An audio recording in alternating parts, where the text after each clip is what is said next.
guys know what this represents? Tell us, sir. I don't know, maybe it's the calm before the storm. What storm, Mr. President? You'll find out.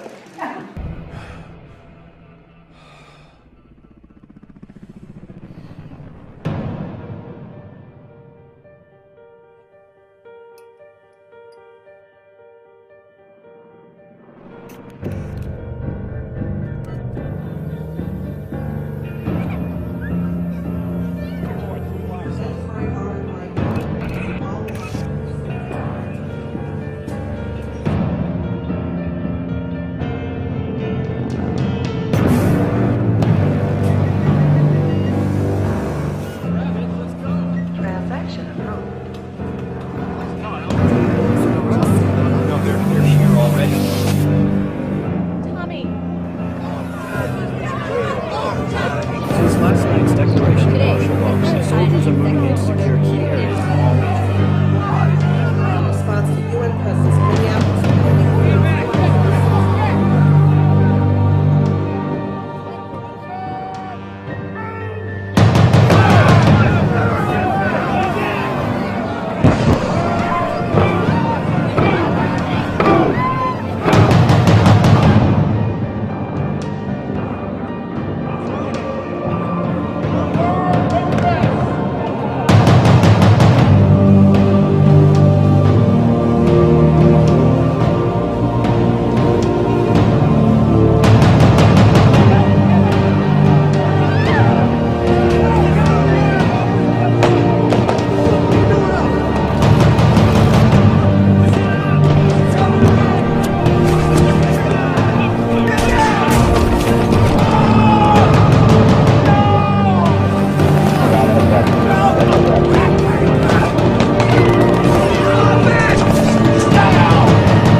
Last night I dreamt about how things were.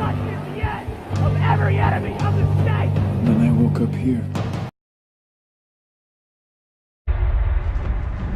Ages have passed since the gods walked among us. Before the fury swept over our land. Before the war that divided us for eternity.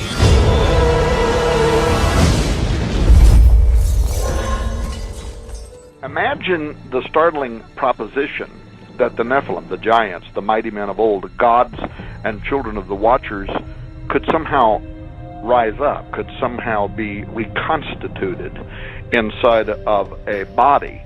And, of course, I've discussed with you before my theory that one of the greatest legends in history could be a record of that having actually happened. And I'm referring to Nimrod, who some scholars also identify as Gilgamesh of Sumerian fame, Apollo of Greek fame, Osiris of Egyptian fame. And this Gilgamesh was a giant who a lot of people didn't even believe was anything more than myth until his grave marker was found a few years back.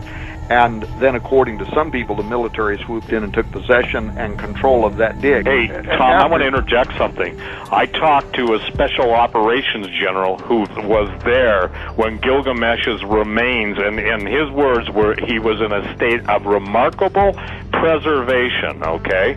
He said they have Gilgamesh's remains. So if they have Gilgamesh and he is Nimrod, they got it. And the whole point was to extract the DNA. And this body was pulled out of the desert sands of Iraq in April of 2003, coincidentally 1 month before we set up the military occupation phase. And the first thing our troops did was raid the Museum of Baghdad. 170,000 items were reported stolen, most of them returned. Of the 3,000 items that were not returned, they were cuneiform tablets and things related to resurrection and the afterlife. 1 month after finding this body, and apparently one of their primary goals was to extract DNA. When the Iraqi regime fell in April 2003, the Iraqi Museum in Baghdad and museums in other provinces such as Mosul, Basra, and Babel were exposed to theft for 2 consecutive days.